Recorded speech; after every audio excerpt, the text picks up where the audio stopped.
enggak lah ya kalau dibilang dia suka sama Kak Indah Enggak, enggak insya lah ya. Allah enggak. Kalau karena aku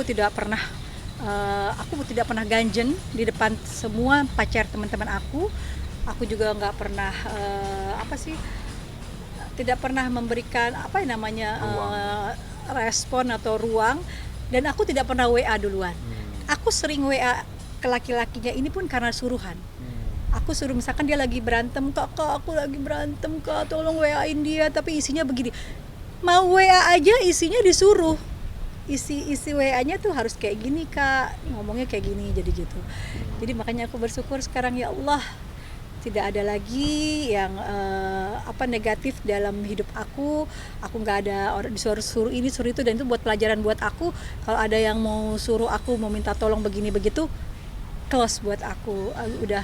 Udah trauma. Seperti sekarang aja beberapa teman aku undang-undang aku cuma bilang maaf aku lagi sibuk karena memang aku udah trauma dengan keramaian, dengan teman-teman, karena ini saja yang sudah saya anggap dekat sekali. Saya dibilang pengintil, kecewa banget, sakit banget, sedih banget. Kalau pengintil itu kan kita tidak kenal orang itu, kita ngintilin dia. Kalau ini kan enggak, dia yang selalu teleponin aku, dia yang minta temenin aku kalau di rumahnya dia kadang nggak bawa baju, mau pulang aja susah, kan ada baju aku kak, kan ada makeup aku kak, gitu kan. Tapi ternyata bisa seperti ini, bisa dipelintir, semua kata-kata dipelintir. Shock, karena aku pernah sekolah psikolog juga.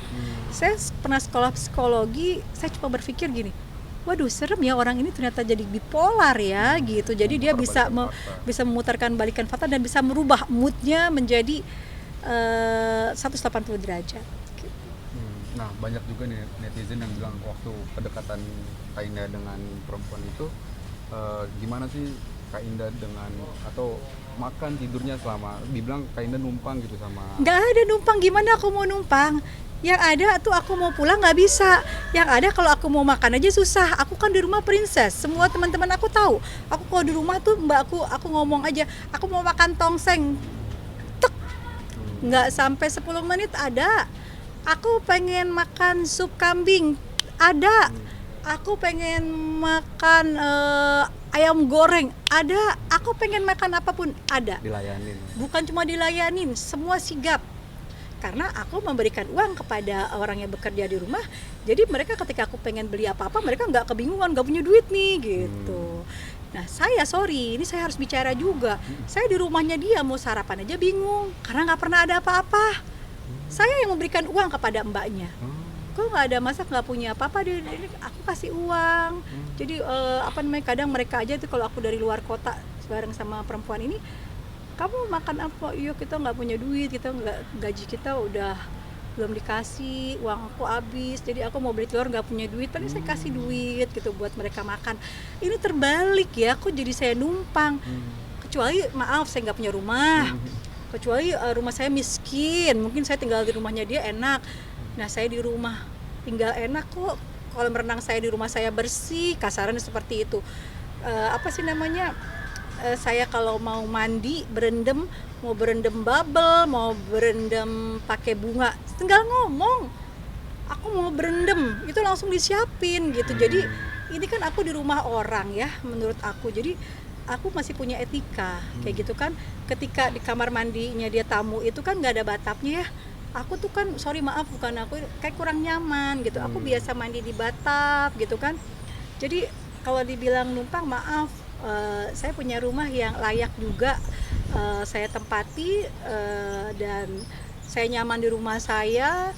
Mbak saya suruh masak apa aja atau beli apa aja siap tersedia kok. Saya di rumahnya dia mau makan susah kok gitu, kecuali hari-hari tertentu, misalkan dia masak hari tertentu, kita kan makan nggak hari-hari tertentu, tiap hari kan kebutuhan. Nah kalau saya ada tamu di rumah saya atau teman saya selalu bilang sama mbak yang tinggal di rumah, yang kerja di rumah, selalu bilang begini, tamu adalah raja, kamu harus siapkan dia makanan, kamu harus kasih dia pelayanan yang pagi makan beda, siang makan beda, malam makan beda. Saya selalu menservis orang seperti itu gitu. Jadi kalau misalkan saya dibilang numpang, auzubillah, kecuali saya nggak punya rumah gitu kan, auzubillah. Yang ada dia tuh pernah bilang, kakak, biar kakak nggak bolak-balik, kakak tinggal di sini aja sama anak kakak. Kan rumah kakak kan sepi. Anak kakak kan cuma satu yang ikut sama kakak. Untungnya anak saya nggak mau. Apa kata anak saya? Enakan di rumah kita lah, kata anak saya seperti itu. Jadi untungnya saya tidak mengiyakan ajakannya dia, karena memang itu saya punya rumah saya sendiri, bukan rumah orang, bukan saya numpang di rumah orang. Rumah saya sendiri, sertifikat juga atas nama saya, dan saya tinggal di rumah itu sudah belasan tahun, dan sebelumnya saya punya rumah juga lebih mewah dari rumah saya. Jadi saya bukannya kalau misalkan ke rumah orang yang bagus, bukannya baru melek gitu. Jadi maaf kalau dibilang numpang, saya di situ aja kelaparan, kalau mau makan susah kayak gitu. Jadi saya harus cari makanan dulu, pagi-pagi saya keluar, atau saya kasih mbaknya dulu duit, mbak beliin makan. Kalau di rumah saya kan nggak gitu. Kalau di rumah saya melek mata, apa saja yang saya mau itu udah ada tersedia.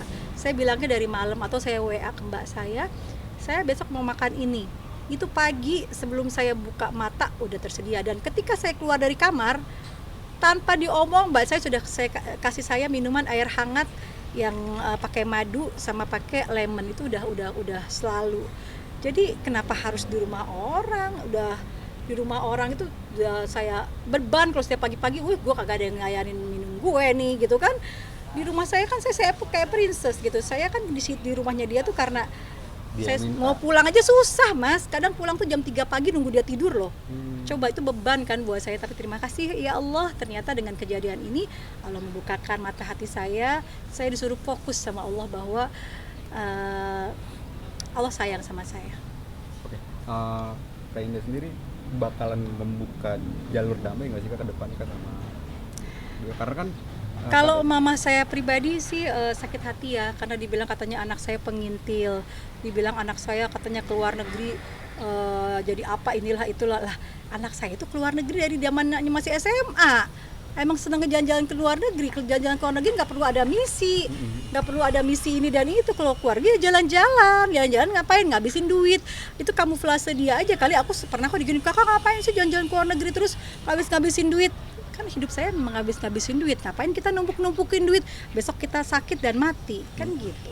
Berarti enggak. Kalau kemarin aku bertemu sama anakku, sama anakku cuma bilang, Bun, kata ayahnya dia gitu kan, kata mantan suamiku, ini mau bulan puasa udah damai aja.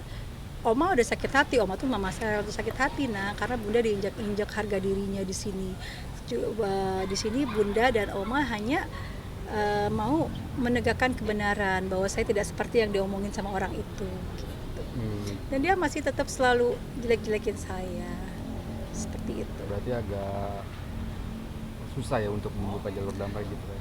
Ya atau pokoknya laporan paling enggak udah gitu. diserahin sama Bapak, sama Pak Jenderal Riki. Mudah-mudahan saya di sini cuma membela hak saya, bahwa saya tidak pernah berkata hoaks, dan saya tidak pernah menyebarkan fitnah, dan saya tidak pernah berkata dusta, gitu aja sih. Tapi kalau misalkan nanti nih Kak, pahit-pahitnya nih Kak, akan dilaporkan balik gitu Kak tentang pencemaran nama baik atau apalah mungkin gitu Kak. Nama baik yang mana? Ya. Saya sih selagi saya benar, saya tidak pernah takut. Saya tidak pernah takut dengan apapun, karena memang yang memulai bukan saya. Saya hanya memberikan jawaban dari ocehan-ocehannya dia. Lagi pula katanya dia kan punya kerjaannya, dia kerjaannya live terus kayak orang nggak punya kerjaan. Nah, kalau saya begini-begini, saya masih sibuk ngurusin ada kerjaan saya ini itu, jadi nggak sempat tuh saya tuh live gini. Akhirnya berbicara yang nggak penting, kecuali live-nya tuh cari uang ya gitu kan. Jadi janganlah live menyebarkan fitnah, ngomongin si A si B si C. Itu aja sih. Karena mulutmu adalah harimaumu, jaga ucapan gitu. Karena sekarang orang banyak masuk penjara bukan karena dia kriminal, karena dia salah ucapan, salah bicara, atau misalkan dia salah menggunakan gadget aja kan tangannya gitu. Tapi setelah permasalahannya ada komunikasi nggak sih Kak sama perempuan? Enggak sih, kalau kemarin cuman pengacaranya dia aja ya, ada telepon aku sama WA WA-nya cuman Mbak gitu, karena memang saya tidak buka. Ya menurut saya kan sebenarnya harusnya punya kode etik ya, kan saya sudah punya pengacara, ya silahkan ngomong sama pengacara saya aja gitu. Dan harusnya merespon somasi yang Kak Indah. Iya, jadi langsung ke pengacara aku aja kayak gitu. Jadinya pengacara aku juga kan udah ngerti semua duduk permasalahannya. Berarti nggak pernah ada komunikasi sampai sekarang setelah permasalahan itu kayak? Tidak, yang ada maminya bilang, "Nak, mami sakit, mami di Jember, nanti kalau mami ke Jakarta mami dudukin ya Nak Indah sama mereka semua, sama laki-laki itu, nanti mami dudukin." Karena saya terlalu sakit hati sama ocehan anaknya, saya langsung blokir aja. Ibunya juga saya blokir, udah nggak penting buat saya gitu didudukin, tapi kan saya sudah direndahkan harga dirinya gitu. Menutup jalur damai lah ya paling enggak ya. Ya saya cuma ibaratnya memberikan pelajaran, tidak semua orang bisa diinjak-injak. Apalagi di sini kan posisi saya nggak salah. Saya datang ke Bali, saya lagi bekerja, disuruh sama dia, kan saya nggak dibayar sama dia, disuruh-suruh. Udah bagus saya mau melakukan hal itu gitu. Jadi saya cuma mau kasih tahu bahwa saya tidak pernah melakukan kebohongan publik atau hoax atau fitnah atau rekayasa. Saya bilang bahwa laki-laki itu berpelukan sama perempuan itu emang benar. Kalau dia selalu bicara CCTV lah ini itu, tanpa saya buka CCTV, mungkin CCTV nanti insya Allah akan terbuka ya. Tanpa saya membuka CCTV pun kasarannya sudah jelas. Laki-lakinya sudah bicara memang ada pelukan sama perempuan. Gitu. Itu aja sih. Oke, mungkin bukti-bukti apa aja sih Kak yang Kak Indah bawa gitu ke? Udah sama bapak semuanya bukti-buktinya. Kalau urusan hukum ke bapak aja gitu ya? Iya, pokoknya urusannya ke bapak aja, karena memang kan udah diserahin ke bapak ya. Bapak luar biasa, dia orang yang sangat sibuk juga, tapi dia mau ngurusin kasus ini karena dia membela hak asasi manusia yang diinjak-injak seperti itu. Jadi kita kan hidup di negara yang berbudaya dan menjunjung tinggi harkat dan martabat manusia. Jadi dan hukum juga ya. Dan riskan hukum juga, jangan membuat onar aja seperti itu. Oke, terakhir Kak mungkin pengennya seperti apa sih ke depannya dari semua permasalahan atas ini semua gitu, dengan kedekatan-kedekatan yang pernah kalian bangun gitu, pengennya seperti apa ke depannya? Saya jujur aja, saya terpukul. Saya kalau ingat ini suka mau nangis ya, nangisnya gini. Saya terpukul sekali karena ini kan kejadian ketika saat saya pulang umroh. Saya terpukul ketika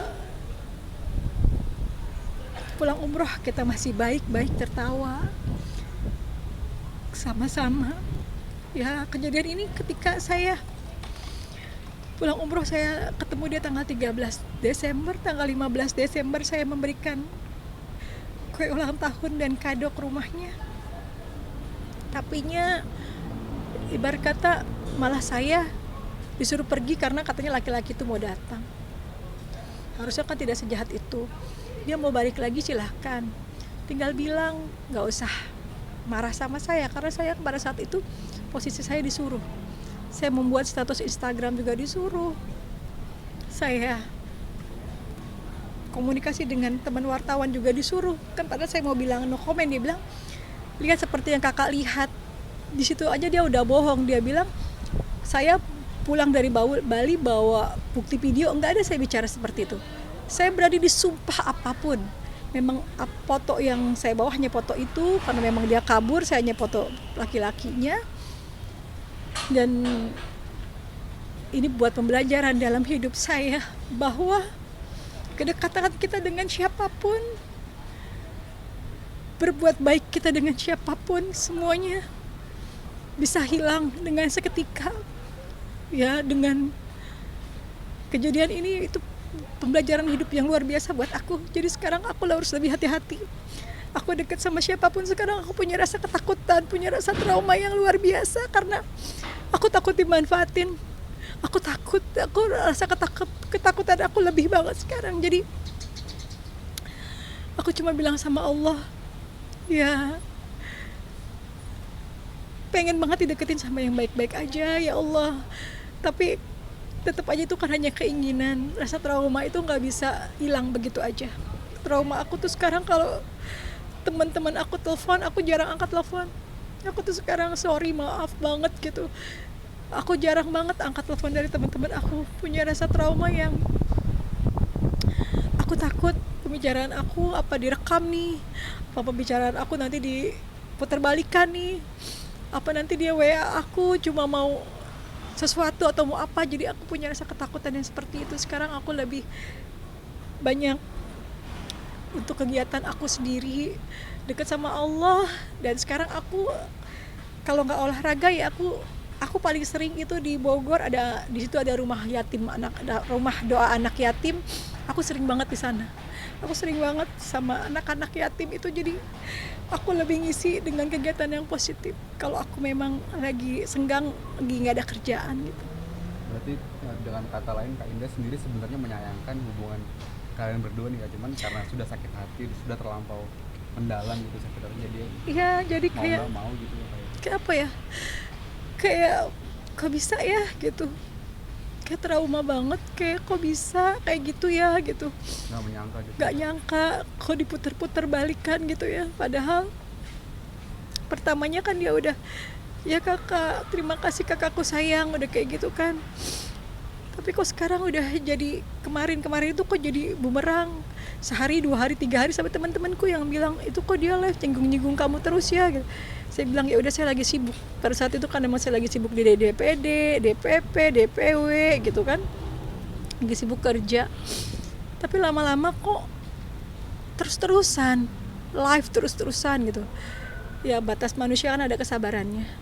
Itu aja sih, saya cuma menyayangkan aja, sedih banget karena tidak menyangka bahwa akan ada kejadian ini buat diri saya dari orang terdekat saya yang sudah saya anggap sebagai adik saya sendiri, yang dia juga udah keanggap saya tuh. Di beberapa momen dia selalu bilang, Lebaran haji pun, ini lagi Lebaran haji, sini ada kakakku guys, dia pernah bikin konten kayak gitu, kakak Indah Sar, ini kakakku gitu. Ketika aku ke Jember pun kita bilang ini kakakku ya guys, kakak nomor 1 ketika waktu itu pernikahannya Lebi gitu. Tapi kenapa kok sekarang bisa berbalik kayak gini gitu? Kayak gini loh, kayak semua pepatah, kiasan-kiasan yang tidak ada yang abadi, akhirnya itu di otak kepalaku semua. Terus ternyata semua terjadi, gak ada yang abadi di dunia ini gitu. Jadi ya saya berusaha untuk apa ya namanya, berusaha untuk ya lebih apa ya, lebih mempercayai kata-kata itu tidak ada yang abadi, semuanya pasti akan hilang dan akan pergi gitu. Tapi trauma sakit banget, traumanya saya sampai sekarang masih, saya jarang banget angkat telepon teman-teman saya sampai detik ini. Dari yang deket pun aku jarang banget mau angkat telepon. Aku justru kalau diteleponin orang tuh kayak gini, mau ngapain ya dia ya, mau apa ya dia. Jadi aku kayak punya rasa ketakutan sendiri. Aduh, saya takut mau apa ya dia gitu. Tapi ada nggak sih Kak momen-momen gitu Kak Indah sendiri, mungkin entah mau tidur atau mau apa gitu, mengingat kenangan-kenangan? Ya kalau yang ada, yang aku lebih ingetnya ke yang dia jelek-jelekin aku, yang dia kata-katain aku yang selalu inget yang itu. Yang terngiang-ngiang di aku tuh, dia jelek-jelekin aku, kata-katain aku. Aku cuma berpikir, kok bisa ya gitu kan. Itu aja sih. Jadi kenangan yang udah dibangun luntur karena ucapan-ucapan yang enggak menyenangkan itu yang dikasih ke Kak Indah ya kayak. Iya, aku sedih aja karena nggak nyangka ini. Oke, berarti ini akan jadi pembelajaran Kak Indah ke depan untuk dekat dengan orang lain. Banget. Trauma saya kasarannya, kata Rasulullah juga kan, bergaulan dengan orang-orang yang satu frekuensi, yang selalu mengajarkan kebaikan atau lebih baik sendiri. Nah sekarang aku memilih ataunya, lebih baik sendiri sepertinya gitu. Oke, semoga dengan permasalahan ini Kak Indah bisa lebih tegar atau bisa lebih tenang lagi ke depannya dan bisa menyelesaikan semua masalah. Amin. Pokoknya intinya ya mungkin saya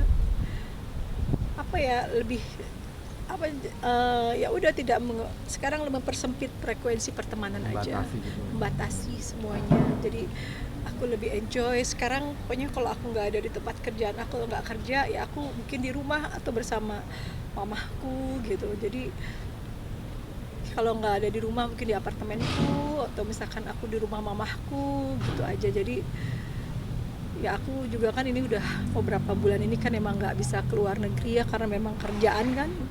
Kemarin aku ini pun masih harus di Jakarta. Jadi selesai semuanya baru aku coba healing lagi kayak gitu kan. Memang aku dari dulu sifatku kayak gitu. Aku kalau sedih, kalau aku jalan-jalan kayak gitu. Kemudian